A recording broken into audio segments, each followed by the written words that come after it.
जय जय श्री माँ गणेश।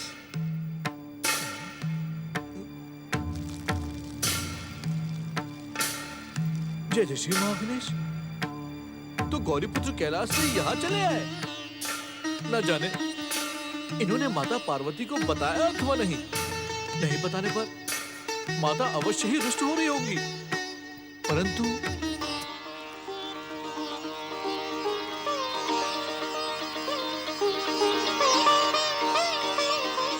गौरीपुत्र, तुम यहाँ महोत्कट की प्रतीक्षा में खड़े हो, परंतु माता पार्वती वहाँ तुम्हारी प्रतीक्षा कर रही होंगी।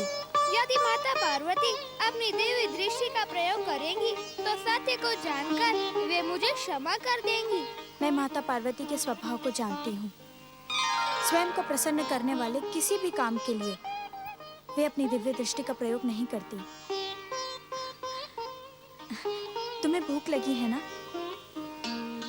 लो, मोदक खाओ। हमारे आश्रम में मोदक नहीं बनते। महोत्कट भी फलाहार और भोजन करते हैं, केवल तुम्हारे लिए। नहीं माता, इस समय मुझे भूख नहीं लगी है।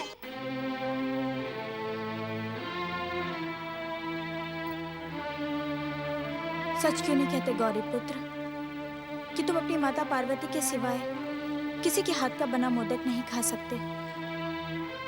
मैं भी तो तुम्हारी माता हूँ। माता, आपके हाथों के बने इन मोदकों को खाने का सौभाग्य अनेक पुण्यों से मिलता है, परंतु इस समय मुझे क्षमा कर दे। जब महोत्कट आ जाएंगे तो हम दोनों मिलकर खाएंगे। नहीं, तुम्हें इसी समय मोदक खाने होंगे। ये तुम्हारी माता अदिति की आज्ञा है।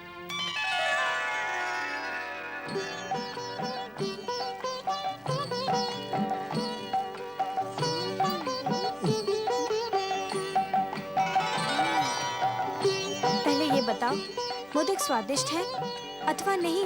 बहुत स्वादिष्ट बने हैं माता। मैं जानती हूँ, मैं रुष्ट ना हो जाऊं, इसलिए मेरी प्रशंसा कर रहे हो। इस संसार में माता पार्वती से अधिक स्वादिष्ट और दिव्य मोदक और कोई नहीं बना सकता। मुझे तो इन मोदकों में भी माता पार्वती के हाथों का स्वाद आ रहा है, क्योंकि जैसे वे मेरी माता वैसे ही आप भी।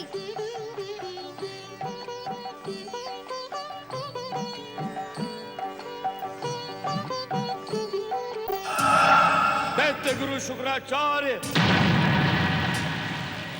कहाँ हैं आप? आपको ढूंढ ढूंढ के थक गया हूं मैं दैत्य गुरु। जय जय श्री माँ गणेश। बताइए दैत्य गुरु, आप कहाँ हैं? क्या किसी दुष्ट देव शत्रु के भय से आपने स्वयं को छुपा लिया है, या फिर आपने संसार के सबसे शक्तिशाली और विध्वंसक असुर के सामने प्रकट होने का साहस नहीं रहा? बताइए दैत्य गुरु, मेरी इस पुकार का उत्तर दें दैत्य गुरु। जय जय श्री माँ गणेश। ये तो कोई अभिमानी, अहंकारी और अत्याचारी पातालवासी असुर दिखाई पड़ता है। दया भावना से ये तुम्हारी बात नहीं समझेगा दयासुर। इसे तो इसकी ही भाषा में समझाना होगा।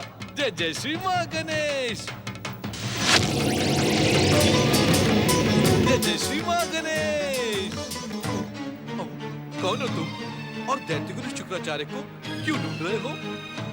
पातालवासी दैत्य उग्रपुत्र, सिंधु के सुपुत्र, कमलासुर का मार्ग रोकने का दुस्साहस करने वाले तुम कौन हो मूर्ख? और तुम्हारी ये गर्दन लंबी कैसे हो गई? जय जय श्री महागणेश। गर्दन लंबी और छोटी करना तो मेरी इच्छा का खेल है, परंतु तुमने अपना परिचय देकर अपनी दुष्टता और मूर्खता का परिचय दे दिया है। जय जय श्री महागणेश। जय जय श्री महागणेश। जय जय श्री महागणेश। मुझे मूर्ख कहने की भूल करने वाले मूर्ख, क्या तू कोई तांत्रिक है? जय जय श्री महागणेश। ना तो मैं कोई तांत्रिक हूँ, ना ही मांत्रिक, ना ही यांत्रिक। मैं तो पथिक हूँ। श्री महागणेश की महाभक्ति के महामार्ग पर चलने वाला पथिक। दयासुर नाम है मेरा। संसार के प्राणियों पर दया करने वाला श्री महागणेश परम भक्त दयासुर। जय जय श्री महागणेश। तुम्हारा दया करने का ढंग बड़ा निराला है दयासुर। दया पाने वाला तुम्हारी दया पाने से पहले ही संसार से लंबा हो जाएगा, तुम्हारी ये लंबी गर्दन देखकर। तुम्हारे जैसा दुष्ट, पापी और अत्याचारी जितनी शीघ्र इस संसार से लंबा हो जाए, उसी में संसार का कल्याण है। जय जय श्री महागणेश। तो तुमने मुझे संसार से लंबा करने के लिए मेरा मार्ग रोकने का दुस्साहस किया है। नहीं नहीं, मैं तो तुम्हारे जैसे दुष्ट पर भी दया करके तुम्हें दैत्य गुरु शुक्राचार्य का पता बताने वाला था, परंतु उससे पहले तुम्हें मेरे साथ जय जय श्री महागणेश कहना होगा। महागणेश? ये महागणेश कौन है? जय जय श्री महागणेश, जो संसार में रहकर भी इस संसार को गति देने वाले परम देव श्री महागणेश को नहीं जानता, उसे मैं भी नहीं जानता। जाओ जाओ, ढूंढते रहो अपने दैत्य गुरु शुक्राचार्य को। मैं तो चला। जय जय श्री महागणेश, जय जय श्री महागणेश, जय जय श्री महागणेश, जय जय श्री महागणेश, दैत्य गुरु शुक्राचार्य।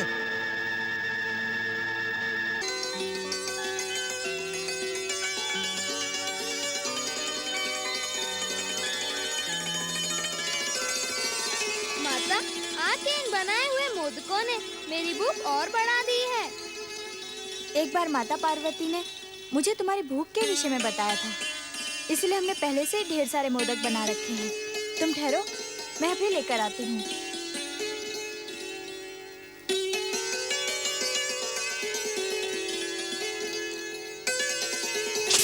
जय जय श्री महागणेश। प्रणाम गौरीपुत्र।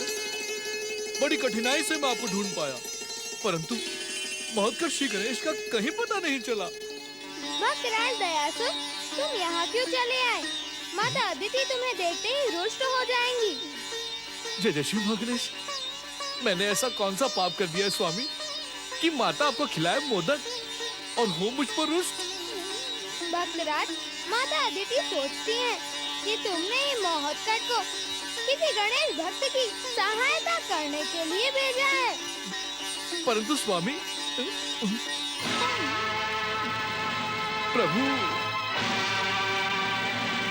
तुम फिर यहाँ चले आए दयासुर। बताओ, कहाँ है मेरा महत्कट? मैं कुछ नहीं जानता माता।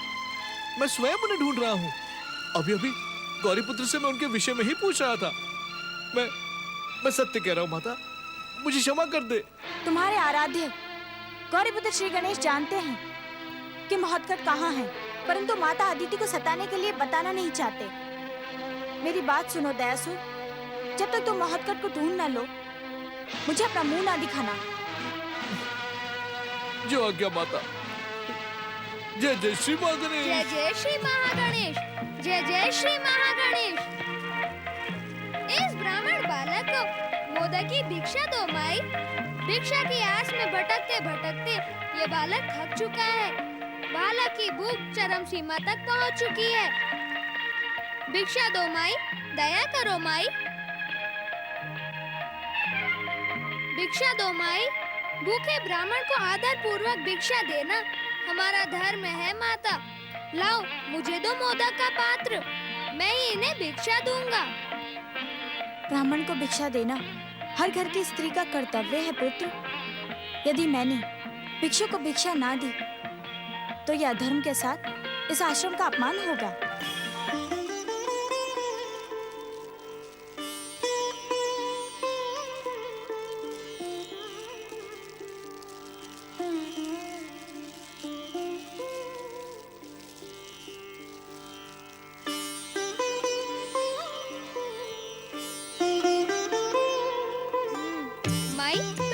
दयालु हो।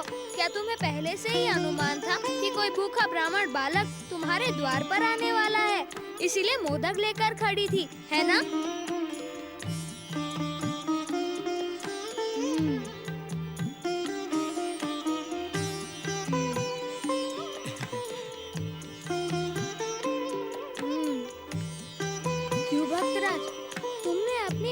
की शक्ति से इन ब्राह्मण देवता को पहचाना अथवा नहीं।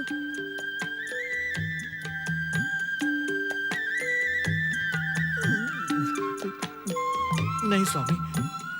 हमारी दी हुई दिव्य दृष्टि का प्रयोग करो, तुरंत पहचान जाओगे। जय जय शिव गणेश।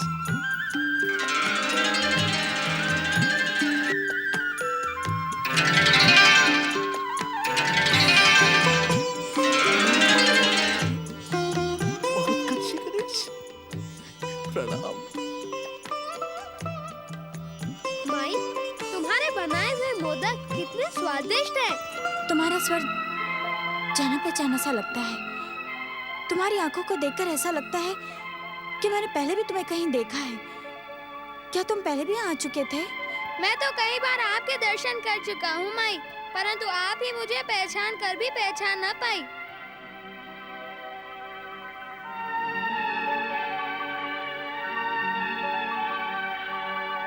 माता, हमारे अतिथि ये ब्राह्मण देवता इतने मोदक खाकर भी तृप्त नहीं हुए हैं। क्या कुछ और मोदक बचे हैं? ब्राह्मण अतिथि को भूखा लौटाना उचित नहीं होता। ये भूखे क्यों जाएंगे? मैं अभी लेकर आती हूँ। माता अन्नपूर्णा की कृपा से हमारे आश्रम में भोजन, अन्न और भोग की कोई कमी नहीं है। जय जय शिव गणेश।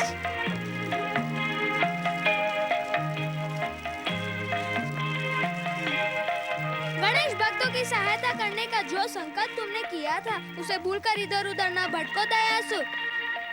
जो आज्ञा स्वामी। प्रणाम गौरीपुत्र। जय जय शिव गणेश। गौरीपुत्र, दयासुर के सामने मैं तुम्हें सूचना नहीं दे सकता था। मैं सुलोचना दीदी का छोटा भाई बन गया हूँ। भाई को बहन मिल गई और बहन को भाई, फिर तो सभी समस्याएं समाप्त हो गई। नहीं गौरीपुत्र, नई नई समस्याएं खड़ी हो गई हैं, जिनका हल हम दोनों को मिलकर करना होगा। माता अदिति के सामने हम बात नहीं कर सकते। वहीं मिलेंगे जहाँ हम खेलते हैं।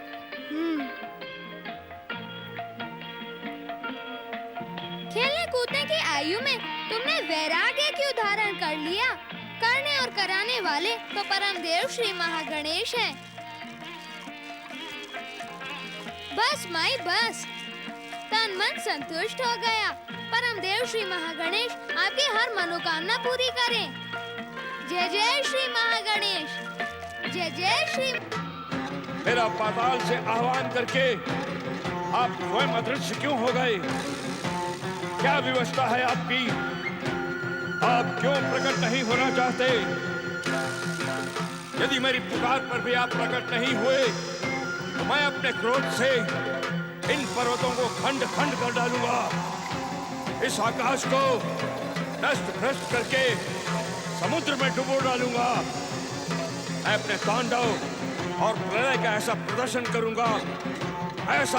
करूंगा कि इस पृथ्वी लोक पर उथल पुथल मच जाएगी। दैत्य गुरु, कहाँ हैं आप?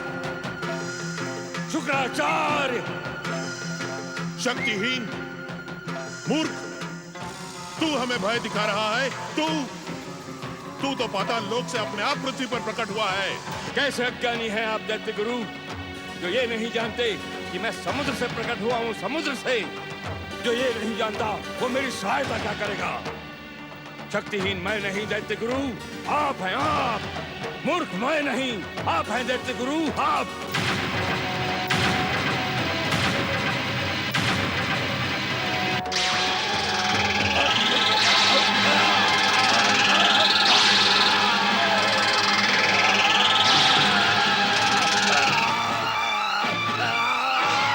ओम नमः शिवाय।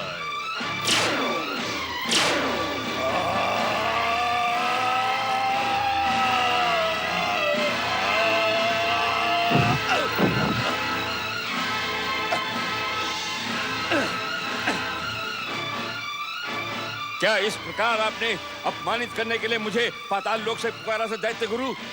जिस उद्देश्य से मैंने तुम्हें पुकारा था कमलासुर, वो तो बहुत महान था, किंतु तुम्हारी दुष्टता ने अपमान और दंड की याचना की थी। जो अपने गुरु का आदर नहीं करता वो इसी प्रकार गिरता पड़ता ठोकरें खाता है। मुझे अपनी भूल का आभास है दैत्य गुरु। बताएं, मुझे पुकारने का महान उद्देश्य क्या था? धूम्राक्ष, जगन और घनु के पाताल लोक पहुंच जाने के बाद दैत्यों का रहा साहस भी समाप्त हो गया है। हमने ये सोचकर तुम्हें पुकारा था कि तुम अपने महान पिता सिंधु के अधूरे काम को पूरा करोगे, परंतु तुमने हमारे आदेश की उपेक्षा करने की भूल की है। किस आदेश की दैत्य गुरु? आपके पुकारने के साथ ही मैं भागा चला आया। हमने तो तुम्हें आश्रम के यज्ञ कुंड से प्रकट होने की आज्ञा दी थी, ना कि समुद्र से। इसी कारण हमें ढूंढने के लिए तुम्हें लंबे समय तक भटकना पड़ा। मेरे पिता सिंधु से प्रकट हुए थे, तो मैं यज्ञ कुंड की अग्नि से क्यों प्रकट होता?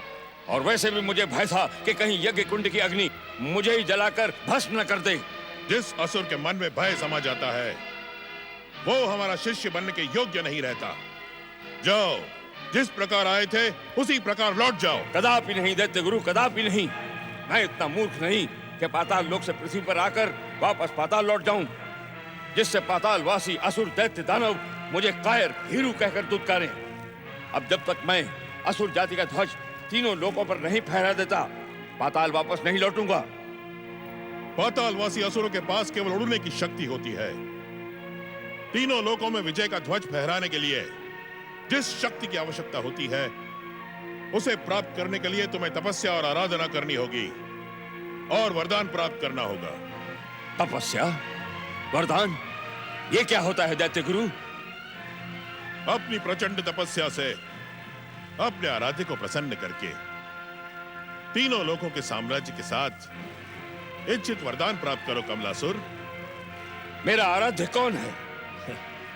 तुम्हारे ही नहीं, पाताल में जन्म लेने वाले हर दैत्य, दानव और असुर के आराध्य विश्वेश्वर भगवान शिव शंकर हैं। आओ, मेरे साथ बैठकर शिव आराधना प्रारंभ करो।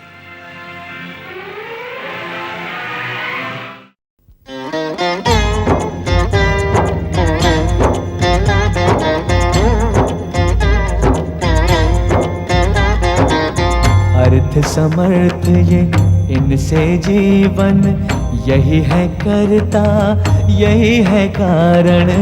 अर्थ समर्थ ये इनसे जीवन, यही है करता यही है कारण। सारे जगत के भाग्य विधाता, दुख हरता ये है सुखदाता।